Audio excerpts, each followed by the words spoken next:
பாவங்கள் அனைத்தையும் மன்னிக்கிறார், நோய்களை எல்லாம் சுகமாக்கினார்.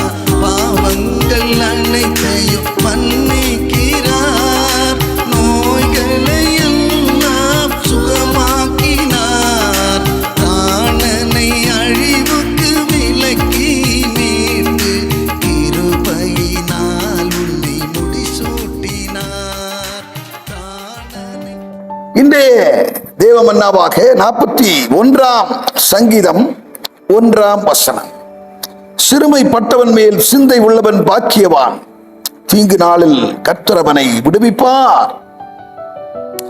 மன்னாவினுடைய தலைப்பு சிறுமைப்பட்டோர் மேல் சிந்தையுள்ளோர் பாக்கியவான். சிறுமைப்பட்டவர்களை அவர்களுக்கு உதவ வேண்டும் என்கிறதான அந்த சிந்தை யாருடைய உள்ளத்திலே காணப்படுகிறது, அவர்கள் பாக்கியவான்களாக இருக்கிறார். சிறுமைப்பட்டவர்கள் மேல் சிந்தை உள்ளவர்கள் பாக்கியவான். ஏழைக்கு இறங்குகிறவன் கர்த்தருக்கே கடன் கொடுக்கிறான் என்று வேதம் சொல்லுகிறது. நீதிமொழிகள் 19ஆம் அதிகாரத்திலே 17ஆம் வசனம் சொல்லுகிறது, ஏழைக்கு இறங்குகிறவன் கர்த்தருக்கு கடன் கொடுக்கிறான், அவன் கொடுத்ததை அவர் பன்மடங்கு திருப்பி கொடுக்காமல் இருக்கவே மாட்டார் என்று வேதம் சொல்லுகிறது. என்னை கேட்கிற அருமையான தேவச்சனமே, யாருடைய பக்தியை ஆண்டவர் தேவனிடத்தில் பக்தியாய் இருக்கிறவர்கள் எப்படிப்பட்டவர்களாய் இருக்க வேண்டும் என்று சொல்லி ஆண்டவர் விரும்புகிறார் என்று சொன்னார்.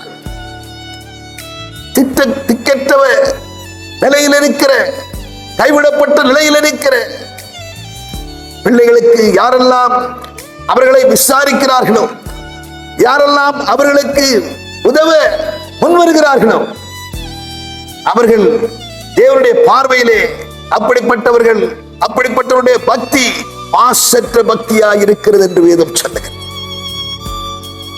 திக்கற்ற பிள்ளைகளை விசாரிக்கிறவர்களும், உலகத்தால் கரைப்படாதபடிக்கு தங்களை காத்துக் கொள்ளுகிறவர்களும் அவருடைய பக்தி மாசற்ற தேவ பக்தியாக இருக்கிறது. ஆமென். கேட்கிற அருமையான தேவச்சனமே, நாமும் அப்படிப்பட்டவர்களாய் நாம் காணப்படுவோம். ஏழைக்கு இறங்குகிறவர்களாய், திக்கற்ற நிலையிலே கைவிடப்பட்ட நிலையிலே இருக்கிறவர்களுக்கு எப்போதும் உதவ முன் வருகிறவர்களாய் காணப்படுவோம். வேதம் சொல்லுகிறது, நன்மை செய்யவும் தான தர்மம் பண்ணவும் மறவாதிருங்கள், இப்படிப்பட்ட பலிகளின் மேலே கர்த்தர் பிரியமாயிருக்கிறார் என்று சொல்லி எபிரேயர் 13ஆம் அதிகாரம் 17ஆம் வசனம் சொல்லுகிறது. நன்மை செய்யவும் தான தர்மம் பண்ணவும் மறவாதிருங்கள், நன்மை செய்கிறதிலே சோர்ந்து போகாதிருங்கள். நீங்கள் சோர்ந்து போகாதிருப்பீர்கள் என்று சொன்னால் ஏற்ற வேளையிலே நீங்கள் அதற்குரிய பலனை பெறுவீர்கள் என்று வேதம் சொல்லுகிறது.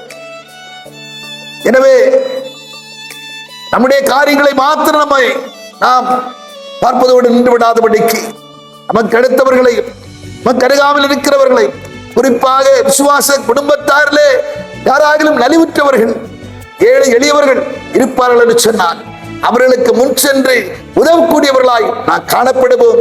அப்படி நான் காணப்படுவோம் என்று சொன்னால் நிச்சயம் அதற்குரிய பலனை, அதற்குரிய கைமாறை கர்த்தரிடத்தில் பெற்றுக் கொள்வோம் என்கிறதிலே சந்தேகமில்லை. பரலோக பிதாவே, நாங்கள் துதிக்கிறோம், ஸ்தோத்தரிக்கிறோம். ஆண்டவரே, எளியவர்கள் மேலே, சிறுமைப்பட்டவர்கள் மேலே நாங்கள் எப்போது சிந்தையாயிருக்க வேண்டுமே கர்த்தாவே. எங்களையும் எங்கள் குடும்பத்தை மாத்திரம் நாங்கள் பார்ப்பதோடு நின்று விடாதபடிக்கு நெருங்காமல் இருக்கிறவர்களையும் குறித்த சிந்தையுடையவர்களாய், ஏழைகளுக்கு இறங்குகிறவர்களாய், நன்மை செய்கிறதிலும் தான தர்மம் செய்கிறதிலும் இப்படிப்பட்ட பலிகளின் மேலே நீர் பிரியமாயிருக்கிறவராயிருக்கிறபடினாலே நாங்களும் அப்படி ஆண்டவர் நன்மை செய்கிறவர்களாய் காணப்பட எங்களுக்கு உதவி செய்யுங்கப்பா. உடைய கருத்தில் அர்ப்பணிக்கிறோம், பொறுப்படுத்தும். இயேசு கிறிஸ்துவின் மூலம் ஜெபிக்கிறோம் நல்ல பிதாவே, ஆமென். பாவங்கள்